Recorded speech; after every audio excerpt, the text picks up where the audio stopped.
Good morning, good people. Today is Wednesday, March 26, 2025. It's a little bit before 6. Here we are in southwestern Nevada. My name is Edward Bevilacqua. This is Department of Career Services, and as always, happy to be here today. Though I have to say, we've had gremlins in the technology today. A lot of little things that are kind of interesting. So,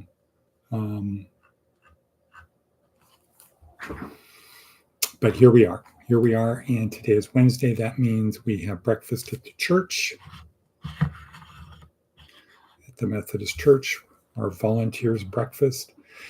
Simple breakfast in solidarity with those people who are not able to just walk into their kitchen, get out a bowl of cornflakes and eat it. Today's theme is going to be addiction. Addiction. Do we got it wrong? Do we got it wrong? Johann Hari. And let's see, what else? Let's look at, so why are we here? We're here to help our students and other people on their journey through this life where we are a soul with a body. And this is just where we are now, that from here, there is something after death. And the better we prepare for it now, as we prepare for it now, it will manifest itself after this life. So, and how do we do it? Well, we do it through the podcast. We help our students and others on their journey through this life with this podcast and the worksheet. The worksheet is the experts. It's the real people, the real deal. My function is just to be the gadfly, as Socrates would say, to get people to think about something different, to act about something different, or the catalyst to create new, better habits. That's it. Kind of like the ultimate, simplest secret to success is build better habits. Good morning, what not a bevy. Good to see you. How are things in Fort Jacks?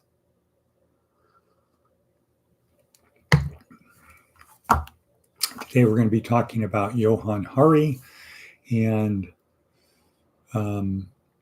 addiction. Do we got it wrong? Do we got it wrong?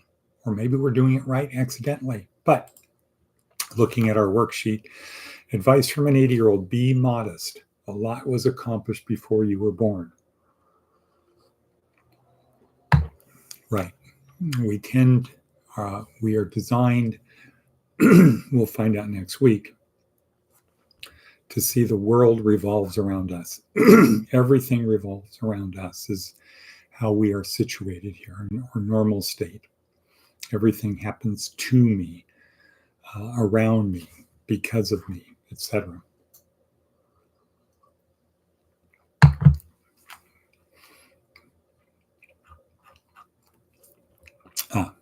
Okay.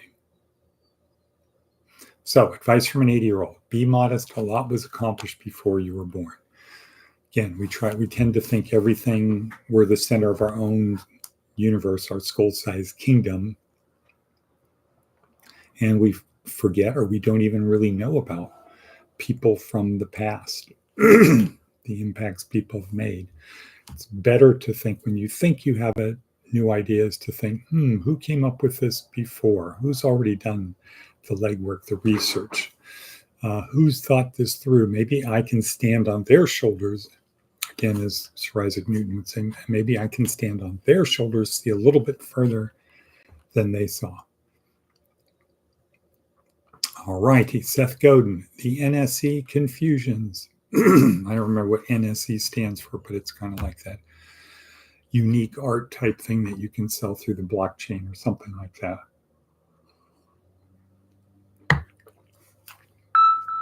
Nah, we won't do that one. We'll put our time into we will put our time into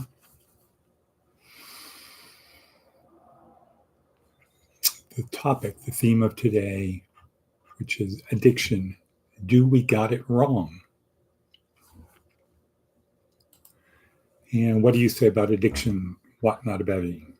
Is it a tough nut to crack? How much of it is unconscious behavior, habit? When I was teaching in the women's prison, so many women would say, I don't want to go there. I don't want to be in that situation, because when the meth pipe comes out, I can't say no. And it's they consciously can say no. It's like you're holding down a spring. The spring wants to pop up. That's the addiction. You're holding down the spring. As long as you're consciously pushing down, holding down the spring, you won't do it. But the second you let out, bammo, craving and aversion. It's a powerful obsessive and compulsive energy that takes a person over. Right. And what is the AANA approach to overcoming the craving and aversion?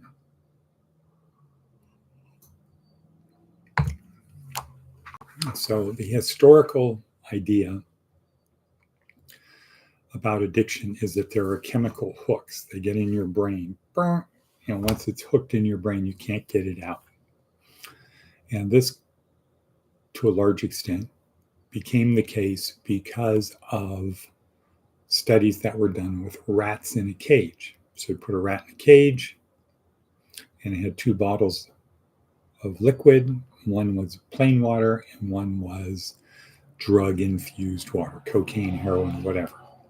And they just watched what the rat would do. And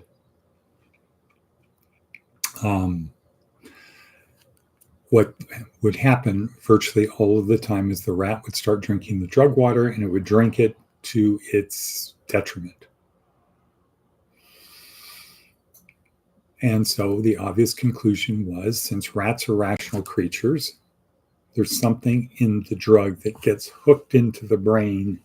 And once it's hooked into the brain, you can't let go. And that is kind of the predominant theory, has all sprung from that. And a lot of people getting very siloed into addiction. And it pretty much was along the lines of chemical hooks. And then along comes a guy named Johann Hari, who was well-educated, very well-educated at Cambridge, was a journalist, an investigative journalist.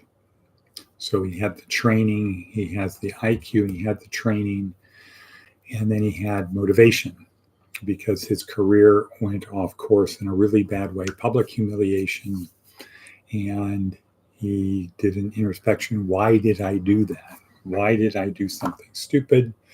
Turns out he has a drug problem, and decided to put all of his energy and his passion now and having the ability into figuring out addiction. Was able to travel all over the world, talk to these siloed people. The people were focusing on this and this and this. All of these things had come across this way. One of the key things he discovered was there was I think it was Bruce Alexander, looked at the rats in cage thing differently. He said, maybe it's not the beverages, maybe it's the cage itself. There's nothing for the rat to do. And at least if it has drug water, it's not going to be bored out of its mind. So let's create a different type of cage. So he created something that was full of all kinds of fun things for rats to do and eat and play with, and he called it Rat Park, and other rats in there. He called it Rat Park. And he decided to watch and see what would happen. And in that case, the rats didn't take the drug water. very rarely, none too extreme. And then he overlaid that. He said, well, when somebody's grandmother breaks their hip, they fall down, they break their hip, and they go to the hospital, they're going to be getting these drugs, medically pure forms of these drugs. How come Granny doesn't come out of the hospital as a junkie? And then Johann Hari talked about the Vietnam War, of how loads of guys were using heroines in Vietnam, and almost almost all of them stopped when they came back. They just stopped. So that kind of blows the chemical hooks theory out of the water. So if it's not chemical hooks, what is it? And someone else, I don't remember the name, kind of had the idea of, well, maybe it's not, maybe we shouldn't call it addiction. We should call it lack of connection or something like that. And started looking at it and seeing that we all want to be happy. There are these neurotransmitters, which we'll learn about next week, that cause us to be happy. One is dopamine. Dopamine is released by doing simple things, or the anticipation of simple things like eating food. And drugs release more of this. So, one quick way to become happy is to use drugs, or have an addiction that makes you want to do things to release dopamine. So weaving back to Johann Hari. So naturally, in people in their natural state, we release these neurotransmitters like oxytocin and serotonin with other people around. Serotonin, the feeling of closeness and hugging and happiness.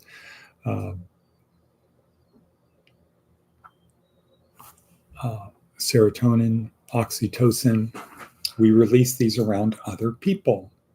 However, when we are in addiction, we tend to isolate. And there we're down to endorphins and dopamine. Dopamine is the easiest one. So we do behavior to release dopamine, and doing drugs, dopamine, and we don't really need other people around. So we isolate.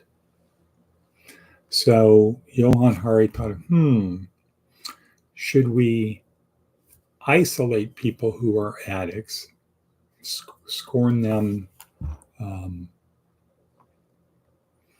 not want to be around them, punish them, ridicule them, embarrass them? Should we do that, or should we bring them in? And that led him to Portugal, what they did with drug laws. And rather than punishing the people, they decided they were going to help them and create incentives for other people to hire them, to bring them into community. And that's what they did. So now we got a couple minutes left. Let's look at what is AA all about? How does AA work? What are you supposed to do if you feel the need to use? Two things. Call sponsor and or go to meeting. So Watanabe Bevy, are you working today? Call your sponsor and or go to a meeting. When you call your sponsor, what should be released is oxytocin. When you go to a meeting, what should be released is oxytocin, maybe serotonin, feeling proud when they give you that chip. Feeling proud. No work today. Good for you. So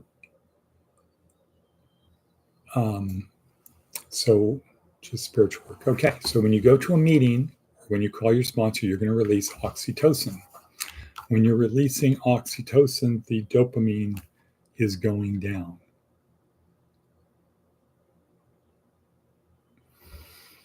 Now, AA didn't know about oxytocin, serotonin when they came up with the idea, but they discovered if you join with other people,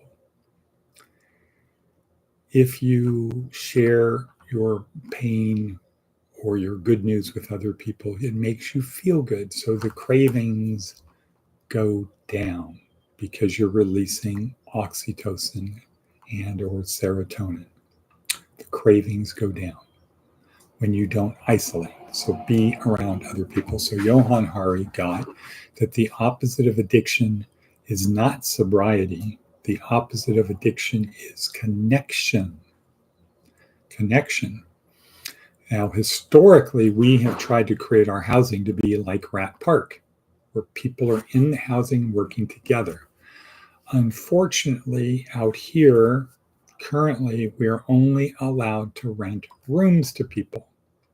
We cannot do that community thing.